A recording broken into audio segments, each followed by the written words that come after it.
Hi friends, இன்றைக்கி நம்ம சேனலில் கல்யாண வீட்டு கேசரி எப்படி பண்ணலான்னு பார்க்கலாம் வாங்க. அதுக்கு ஒரு பேனில் 2 டேபிள் ஸ்பூன் நெய் சேர்த்துக்கோங்க. நெய் நல்லா சூடாகி வரதுக்கப்புறம் முந்திரியும் திராட்சையும் நெய் சேர்த்து நம்ம லைட்டாக வறுத்துக்கலாங்க, கருகிடக்கூடாது. அதே நெய்யில் நான் 1 கப் ரவை எடுத்து வச்சுருக்கேங்க, அதையும் நம்ம சேர்த்து இப்போ வறுத்துக்கலாங்க. ரவை வறுக்கும்போது அடுப்பு லோ ஃப்ளேமில் வச்சுக்கிட்டு லைட்டாக வருங்க, கலர் சேஞ்ச் ஆகிடக்கூடாது. இந்த கல்யாண வீட்டு கேசரிக்கு முக்கியமானது இந்த ரவோட டிப்ஸ் தாங்க. இது ஃபஸ்ட் டிப்ஸ். இப்போ நம்ம வாட்டர் சேர்த்துக்கலாங்க. நான் 1 கப்பு ரவைக்கு நான் 3.5 கப் தண்ணி சேர்த்துருக்கேங்க. இது கரெக்டான அளவுங்க. தண்ணி லைட்டாக சூடானதுக்கப்புறம் நான் 1/4 டீஸ்பூன் ஃபுட் கலர் எடுத்துருக்கேங்க, ஆரஞ்சு கலர். அதை சேர்த்துக்கலாம்.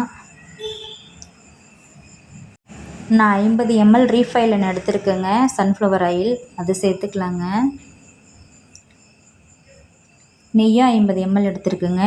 நெய் ரொம்ப உங்களுக்கு பிடிக்கும்னா கொஞ்சம் சேர்த்துக்கலாம். இல்லை நெய் வேண்டாம் அப்படின்னா அப்போ நம்ம எண்ணெய் அதிகமாக சேர்த்துக்கலாங்க. வாசனை இல்லாத ஆயில் சேர்த்துக்கணுங்க.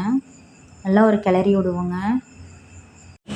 நான் சொல்கிற அளவுகளோடு செஞ்சோம்னா கல்யாண வீட்டு கேசரி அப்படியே அதே டேஸ்ட்டில் இருக்குங்க. நான் ஒரு கல்யாணத்துக்கு போயிருந்தேங்க. அங்கே ஒரு சமையல் மாஸ்டர்கிட்ட கேட்டு தெரிஞ்சுக்கிட்ட ரெசிபி இதுங்க. இப்போ ரவை சேர்த்துக்கலாங்க, கொஞ்சம் கொஞ்சமாக சேர்த்துக்கலாங்க.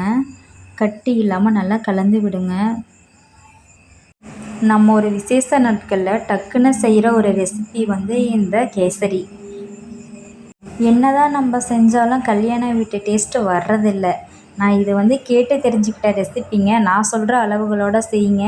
பர்ஃபெக்டான கேசரி சூப்பராக இருக்குங்க. நீங்கள் செஞ்சு பாருங்கள். நல்லா ஒரு முறை நல்லா கிண்டி கொடுங்க. நல்லா கிண்டணுங்க, அடி பிடிக்கக்கூடாது. அடுப்பை சிம்மில் வச்சுக்கோங்க. நல்லா கிளறி கொடுங்க. இதுதான் கரெக்டான பதங்க. ஒரு 5 நிமிஷம் வேக விடுங்க. இப்போ வெந்துருச்சு. இப்போ நம்ம சர்க்கரை சேர்த்துக்கலாங்க.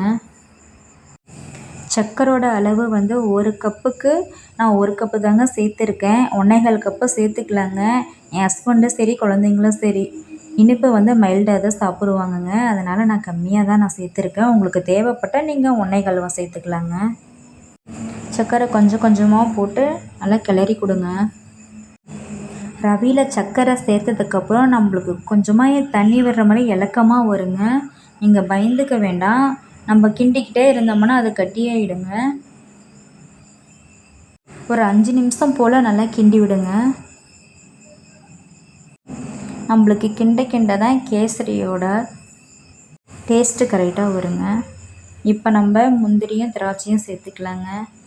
இதுதான் கல்யாண வீட்டு கேசரிங்க. ரொம்ப டேஸ்டியாக இருக்குங்க. ட்ரை பண்ணி பாருங்கள். திரும்ப திரும்ப செய்வீங்க.